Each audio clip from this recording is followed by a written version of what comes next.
Hi, everyone. Welcome, welcome. My name is Anne Marie. I am Living Love Consciously, and I'm here to share information about living love consciously. I know it's redundant. But anyway, I hope you're having a great life and things are going really well for you. And if they're not, I hope that you're working on changing that dynamic for yourself. And I send you my love and prayers for you to have the life that you want. Okay, so let's get started. So today I never know what to talk about really, because honestly, guys, I am so busy with my personal life, working and being a mom and a wife and a partner, and so on, that sometimes I just don't have time to kind of like to write an outline of what I want to talk about. So I kind of just go off what's going on, what I'm seeing on the internet when I have time to go on the internet. So one of the things that came up on my feed today or this week, well, last week, because today's Sunday, last week was, or maybe it was today, I can't remember, was this week. Well, there were two things that came up. The first thing that came was judgment. So I have a pet peeve about everybody in the spiritual community talking about judgment and us not judging each other because they say like, because there's this idea that we are not of this world, that there are two lives that we're living a life here, and then when we transition, or before we came here there was another life. I don't disagree with that, right? But it's like everything that you kind of when it comes to logical processes, right? If you come from somewhere else and you step into another place, my idea is you take on the attributes of where you bring your own, but you kind of observe how things work in this new space and you act accordingly, right? So you will have moral things that you kind of can tap into. Like if you step into an immoral situation, then you have your moral compass to help guide you through that process. But you necessarily are not going to become an immoral person if you have that compass. Some people will just jump into it and become an immoral person, and that's their choice. So that brings me back to judgment. So judgment is something I think in this reality, in this realm, that you need to have. You need to have judgment. You need to have discernment. And today I was asking ChatGPT, I was like, what is, just because I wanted to know, I talked to ChatGPT not because I'm gaining answers outside of myself, but because I want to know what's going on in the consciousness, because that's what ChatGPT is doing. That's what an AI is doing. It's tapping into all the things that it sees online, all the things, and it's just like accumulating information. It's processing it and it's spitting back out information to you. So I went to ChatGPT and I was like, because obviously I could have opened a dictionary, right? But I went to ChatGPT and I said, what is the difference between discernment? And it started giving me all this blah, blah, blah, blah about, discernment is this versus judgment is like if you judge somebody, and it was just like messy. And I was like, okay, there is like, we need set definitions, rules and regulations about how things work. The goalposts can't constantly be changing about what definitions mean, because it becomes very confusing when you no longer know what words mean.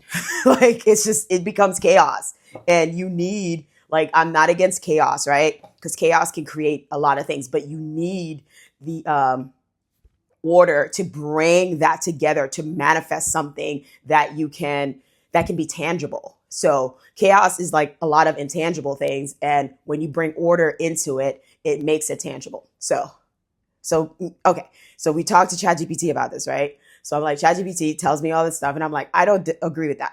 So it goes back to my point of, there are rules in this reality that we need to apply to have a successful life. And I'm not going to be the person to tell you, hey, I have a successful life, because my life is not exactly where I want it to be. And I'm working through that process. And this is why I'm talking about living love consciously, because for me, it goes back to love. It goes back to respecting each other, to treating each other well, to being kind, to being respectful, and to come through with compassion and patience when we interact with each other, so we can understand where the other person is coming, so we can have judgments that are not about, oh, I'm judging the color of your skin, so I'm automatically going to think you're an asshole because I don't like the color of your skin. I'm judging you because of your gender.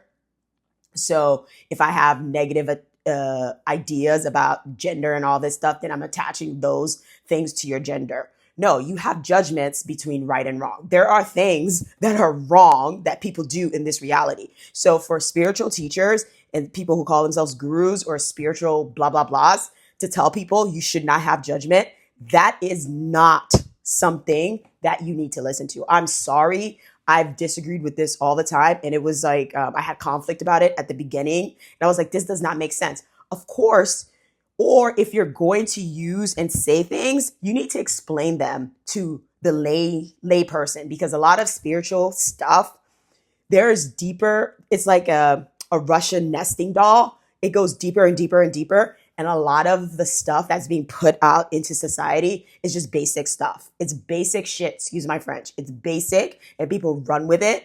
And then they end up like crazy. They end up doing things that are not for their best interest, as well as the best interest of society, like becoming something based on some idea in your head. That's crazy. Like, I'm not going to get into it because, again, we need to have discernment, and judgment is part of that process. So if you're judging somebody on basic stuff because you have you have biases, and it's not helping you to be a decent human, it's not helping you to be in a space of love and compassion towards your fellow humans, towards the planet, towards things that are for your best interest, then there is a problem.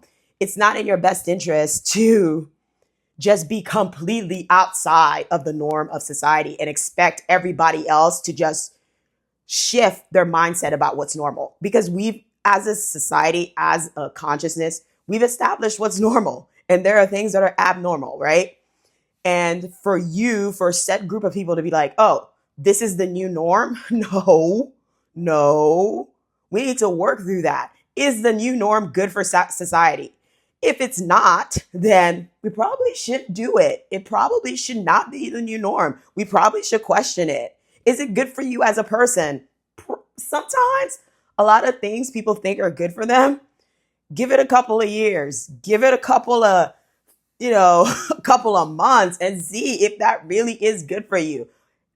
Are you hiding from yourself? Are you hiding from society? Because a lot of times people use escape, and people, like, we tend to think escape is just about drugs. Like, oh, you drink to escape. But people go into different realities in their mind to escape their lives. Just like that's why virtual reality will be very, very, very tempting to a lot of people. Because a lot of people don't like their lives. Life is freaking hard.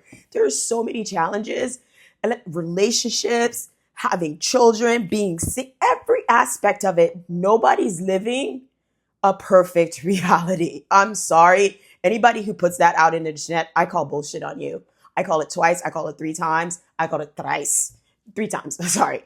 Because it's not true. It's not true. Everything is a false reality about like what we're doing. Like right now, I washed my hair. It's in braids. I didn't feel like showing you guys my braided hair, so I dropped the wig on my head to do this video.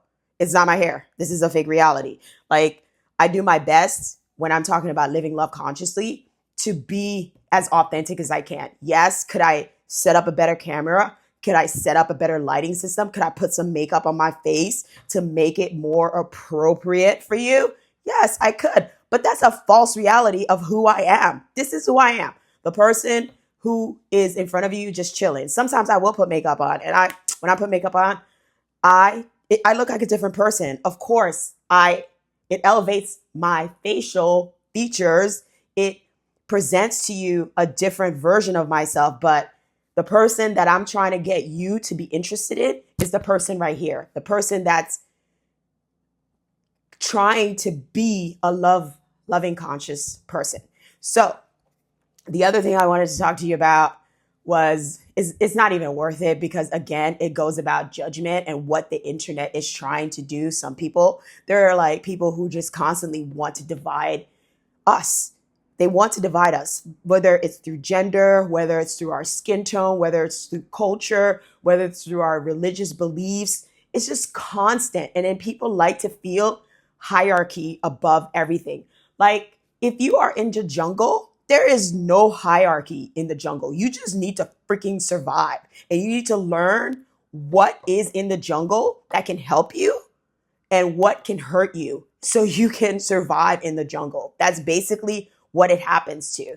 Like the tree, the tall tree that's looking, not necessarily looking at down at the bush, but the tall tree versus the bush, whichever one survives is about how they utilize what's in the jungle for them. The tree will provide some shade for the bush. The bush will provide maybe some other things for the tree to grow, and it becomes a homeopathic relationship. And sometimes you have bacteria, sometimes you have viruses that eat off of this tree. But at the same time, it will teach that tree to tweak its DNA so it can evolve. And then that bacteria will learn, oh, that tree is like tweaking. Maybe I need to evolve. So it's all about all of us, everything in the jungle evolving to be prosperous or to no longer grow because it can't find a way to evolve. And that's what's going to happen to humanity. If we cannot find a way to get along with each other, to treat each other with respect and kindness and compassion, we're just going to take each other out one by one, group by group, and that's it. All right, I'm done. And if anybody tells you to judge people by their color of their skin or by what blah, blah, blah, you judge people by their character, the fruits of their fruits, right? There's a quote in the Bible that I can't remember, but you judge people by their fruits. If they give you fruit that is gross and tries to change who you are to the core of your level, moving you away from love and compassion and moving you towards more than hatred and anger, that is like, you can have anger, you can have all these emotions, but if it's destructive to you and those around you, that is not a fruit you want to eat. That is a fruit you want to stay away from. You want to acknowledge that fruit, but you want to stay away from that fruit and say, thank you, I'm good. All right, tell me what you think about judgment in the comment section. When people say no judgment, what does that mean to you? And, how do you judge in your daily life? And how do you process and survive the jungle called Earth? All right, I will talk to you again. I love you guys. I hope this information was helpful. Leave me a comment again. Tell me what you think about judgment and how you live your life. And, basically what you do, what you think about judgment. All right. I'll talk to you later. Take care of yourself. Bye.